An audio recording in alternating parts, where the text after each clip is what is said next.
Hi friends, எல்லாருக்கும் வணக்கம். Welcome back to our channel. This is lifestyle by Priya. இந்த video என்னென்னா, 10,000 சம்பளம் வாங்கினா கூட வருஷத்தில் ஒரு டைம் நம்ம தங்கம் வாங்க முடியும் அப்படிங்கிறத பற்றி தான் பார்க்க போகிறோம். தங்கம் வாங்கணும்னு சொல்லி எல்லாத்துக்குமே ஒரு ஆசை, கனவு இருக்கும். 10,000 சம்பளம் வாங்கி இப்போ விற்கிற விலைக்கு நம்மளால் எப்படி தங்கம் வாங்க முடியும் அப்படின்னு நினைப்போம். ஆனால் தங்கம் வாங்கணும்னு நினச்சா கண்டிப்பாக நம்மளால் வாங்க முடியும். வருஷத்தில் ஒரு டைம் 1 கிராம் கோல்டாவது நம்மளால் 10,000 சேலரி வாங்கி வாங்க முடியும். எப்படின்னா, கண்டிப்பாக 10,000 சேலரி மாதம் வந்ததுமே தங்கத்துக்குன்னு நம்ம ஒரு 1000 ரூபாயாவது எடுத்து சேமித்து வைக்கணும். ஓன் ஹவுஸாக இருந்தாலும் சரி, ரெண்டல் ஹவுஸாக இருந்தாலும் சரி. ஓன் ஹவுஸாக இருந்தால் யோசிக்கவே வேண்டாம், 1000 ரூபாயை எடுத்து தங்கத்துக்குன்னு தனியாக வச்சிடலாம். அதே ரெண்டல் ஹவுஸாக இருந்தால் 6,000 4,000 இந்த மாதிரி ரெண்ட்டுக்கு தான் நம்ம இருப்போம். ஏன்னா சம்பளம் வாங்குறதே 10,000. அப்போது அதில் ஒரு 1000 ரூபாய் எடுத்து நம்ம தங்கத்துக்குன்னு சேமித்து வைக்கலாம். என்ன செலவு இருந்தாலும் இதுக்குன்னு ஒரு 1000 ரூபாய் எடுத்து நம்ம சேமித்து வைக்கலாம்.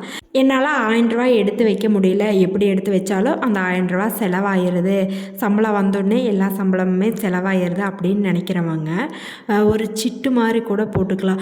கோல்டு சிட்டு, இல்லைனா சீட்டு, குலுக்கல் சீட்டு, ஆர்டி, போஸ்ட் ஆஃபீஸில் ஏதோ ஒரு அக்கௌண்ட் ஓப்பன் பண்ணி அமௌண்ட் சேவ் பண்ணிட்டு வர்றது, இந்த மாதிரி ஸ்கீமில் எல்லாம் நம்ம ஜாயின் பண்ணிக்கலாம். இந்த மாதிரி பண்ணும்போது நம்ம கரெக்டாக அதை ஃபாலோ பண்ணிட்டு வருவோம். ஒரு பயத்தோட 1000 ரூபாய் இந்த மாதம் கண்டிப்பாக நம்ம பே பண்ணியே ஆகணும் சிட்டுக்கு அப்படிங்கிற ஒரு பயம் நம்மளுக்கு இருந்துகிட்டே இருக்கும். அதனால் நம்ம எப்போ சம்பளம் வந்தாலும் ஃபஸ்ட்டு நம்ம சிட்டுக்கு பே பண்ணிவிட்டு அதுக்கப்புறம் தான் மற்ற செலவு பார்ப்போம். கோல்டு சிட் பார்த்திங்கன்னா 500 ரூபாயிலிருந்து ஸ்டார்ட் ஆகுது. நம்ம எவ்வளோ வேணாலும் பே பண்ணிக்கலாம். 1000 ரூபா பே பண்ணும்போது பார்த்திங்கன்னா மாதம் நம்ம 1000 பே பண்ணிடுறோம். 11 மாதம் நம்ம 1000 ரூபா பே பண்ணுவோம். 12வது மாதம் நகைக்கடைக்காரங்களே 1000 ரூபா போட்டு அவங்க நம்மளை கோல்டு எடுத்து பர்ச்சேஸ் பண்ணிக்க சொல்லுவாங்க. அப்படி பார்க்கும்போது நம்மளால் 10,000 ரூபா சம்பளம் வாங்கி வருஷத்தில் 1 கிராம் கோல்டு தாராளமாக வாங்கலாம். தங்கத்தோட விலை எப்படி ஏறுது குறையுது அப்படிங்கிறத பார்த்துட்டு நம்ம கையில் இருக்க காசை போட்டு, இல்லைன்னா தங்கம் கம்மியாகும்போது அதே அமௌண்ட் கூட கரெக்டாக இருக்கும். அப்படி நம்ம 1 கிராம் கோல்டு வருஷத்தில் ஒரு டைம் வாங்கலாம் கண்டிப்பாக. இதே கோல்டு சிட் தவிர சிட்டு இருக்குது. எப்படின்னா, இந்த குத்துக்கூறி அப்படியெல்லாம் கூறுவாங்கள்ல, அந்த மாதிரி சிட் கூட இருக்குது. இப்போது 1 லேக்கு நம்ம 10,000 ரூபா சேலரி வாங்கி 1 லேக் சிட் கூட போடலாம். இப்போ நான் ரெண்டல் ஹவுஸில் தான் இருக்கேன், 5,000 ரூபா ரெண்ட்டுக்கே போயிடும், எனக்கு ரெண்ட்டை தவிர வேறு எந்த செலவும் இல்லை, வீட்டு செலவு அதை மட்டும் பார்த்துக்கிட்டு நான் சிட் பே பண்ணிடுவேன்னு நினைக்கிறவங்க இந்த மாதிரி 1 லேக் சிட் 20 மாதம், 25 மாதம், 24 மாதம் இப்படி இருக்குது. மாதம் ஒரு 4,000 ரூபா 5,000 ரூபா பே பண்ணுற மாதிரி வரும். அது நம்மளுக்கு ஃபஸ்ட்டே கிடைச்சாலும் சரி, இல்லை நம்ம லாஸ்ட்டே எடுத்தாலும் சரி. இந்த மாதிரி சிட்டில் ஒரு அமௌண்ட் மாதம் மாதம் நம்ம பே பண்ணி வருஷத்துக்கு ஒரு டைம், இல்லை 2 வருஷத்துக்கு ஒரு டைம் 1 பவுன் கோல்டே 10,000 ரூபா சேலரி வச்சு நம்மளால் வாங்க முடியும். அதுக்கப்புறம் இதில் இன்னொரு ஆப்ஷனே இருக்குது. இந்த குலுக்கல் சீட்டுன்னு சொல்லுவாங்க. ஆஃபீஸ் வேலைக்கு போகிற பக்கமாக இருந்தாலும் சரி, ஊருக்குள்ளேயா இருந்தாலும் சரி, இல்லை நம்ம ஃப்ரெண்ட்ஸ் சர்க்கிள்லையாக இருந்தாலும் சரி, ஒரு 10 பேர் 15 பேர் இப்படி சேர்ந்து குலுக்கல் சீட் மாதிரி போடுவோம்.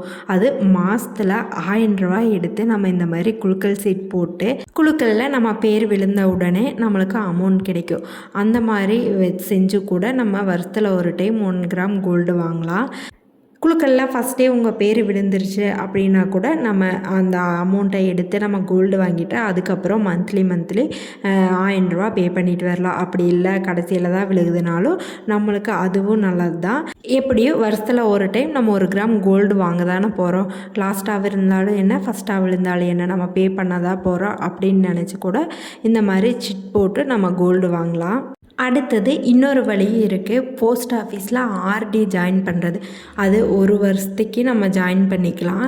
நம்ம எவ்வளோ அமௌண்ட்டு கட்டுறோம் அப்படிங்கிறத பொறுத்து தான். 2,000 பே பண்ணலாம், 5,000 பே பண்ணலாம். இப்படி மாதம் ஆர்டியில் நம்ம 2,000 5,000 இப்படி போட்டு வரும்போது நம்மளுக்கு வருஷ கடைசியில் ஒரு அமௌண்ட் நம்ம கையில் கிடைக்கும். அந்த அமௌண்ட்டை வச்சு நம்ம வருஷத்தில் ஒரு டைம் நம்மளால் கோல்டு வாங்க முடியும். எப்படி பார்த்தாலுமே 10,000 சேலரி வாங்கினா வருஷத்துக்கு ஒரு டைம் நம்மளால் 1 கிராம் கோல்டு வாங்க முடியும் அப்படின்னு நம்ம மனசில் நினச்சிட்டு அதுக்கான சேவிங்ஸை ஸ்டார்ட் பண்ணணும். லாஸ்ட்டாக ஒரு பாயிண்ட் என்னென்னா, போஸ்ட் ஆஃபீஸில் அக்கௌண்ட் ஓப்பன் பண்ணிக்கணும்.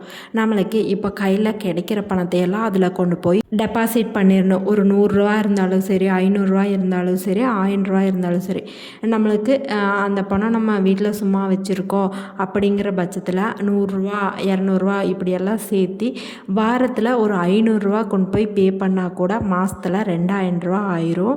2000 ரூபா 2500 ரூபா ஆயிரும். அப்படி பார்க்கும்போது நம்மளுக்கு வருஷத்துக்கு 24,000 ரூபா 25,000 ரூபா கிட்ட நம்மளுக்கு கையில் கிடைக்கும்.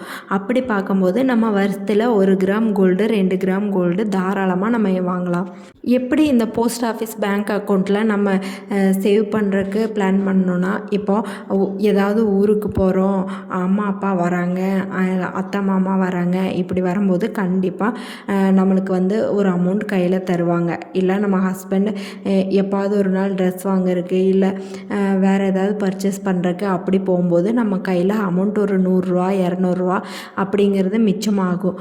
அந்த பட்சத்தில் நம்ம அந்த 100 ரூபா 200 ரூபாயெல்லாம் எடுத்து வச்சுட்டு நம்ம அதை அப்படியே செலவு பண்ணிடக்கூடாது. அதை கொண்டு போய் அப்போவே பேங்க் அக்கௌண்ட்டில் வந்து டெபாசிட் பண்ணிடணும். இப்போ தான் நேரில் போய் கூட பே பண்ண வேண்டிய அவசியமே இல்லை, எல்லாமே ஆன்லைன்லேயே வந்துடுச்சு. அதனால நம்ம அப்படியே ட்ரான்சாக்ஷன் பண்ணிவிட்டால் வேலை முடிஞ்சு. அந்த மாதிரி பண்ணும்போது நம்மளுக்கு சீக்கிரமாகவே அமௌண்ட் வந்து சேர்ந்துடும். வருஷத்தில் நம்மளுக்கே தெரியாமல் கண்டிப்பாக 25,000 ரூபாய்க்கிட்ட ஒரு வருஷத்துக்கு அமௌண்ட் சேர்ந்துடும். அது இல்லாமல் நம்ம வாரம் 500 ரூபா டெபாசிட் பண்ணிட்டு வரும்போது நம்மளுக்கு வருஷத்துக்கு 25 ரூபா சேர்ந்துடும். இதை வச்சு தாராளமாக 2 கிராம் கோல்டு வந்து வருஷத்தில் எடுக்கலாம். அப்போது 10,000 ரூபா சம்பளம் வாங்குகிற எல்லாருமே நம்மளால் தங்கம் வாங்க முடியாது அப்படின்னு நினைக்கிறத விட்டுட்டு நம்மளால் எப்படி சேவ் பண்ண முடியுமோ அந்த மாதிரி யோசித்து வருஷத்தில் ஒரு டைம் கண்டிப்பாக நம்ம தங்கம் வாங்கிடணும் அப்படின்னு நினச்சி அதற்கான முயற்சியில் வந்து நம்ம செயல்படணும். நம்ம எப்போவுமே ஒரு விஷயத்தை பண்ண முடியும்னு நினச்சா மட்டும்தான் நம்மளால் அதை தைரியமாக எடுத்து அதை சக்ஸஸ்ஃபுல்லாக செஞ்சு முடிக்க முடியும். இல்லை முடியாது, வேண்டாம், இது செலவாயிரும் அப்படின்னு நினைக்கும் போது கண்டிப்பாக நம்மளால் எந்த விஷயமுமே பண்ண முடியாது. அதனால் எவ்வளோ ஈஸியாக வந்து நம்மளால் எல்லா விஷயத்தையும் செஞ்சு காமிக்க முடியுமோ அதுக்கான முயற்சியில் வந்து ஈடுபடணும். 10,000 ரூபா சம்பளத்துலேயும் வருஷத்தில் கண்டிப்பாக நம்மளால் 1 கிராம் தங்கம் வாங்க முடியும். நினச்சிட்டு ஈஸியாக சேமிங்க, குயிக்காக தங்கம் வாங்குங்க. இந்த வீடியோ எல்லாத்துக்குமே ரொம்பவே யூஸ்ஃபுல்லாக இருக்கும்னு நான் நம்புகிறேன். உங்களுக்கு இந்த வீடியோ பிடிச்சிருந்தா மறக்காமல் கமெண்ட் பண்ணுங்கள். நீங்கள் பண்ணுற ஒவ்வொரு கமெண்ட்டும் அவ்வளோ மோட்டிவேஷ்னலாக இருக்கும்.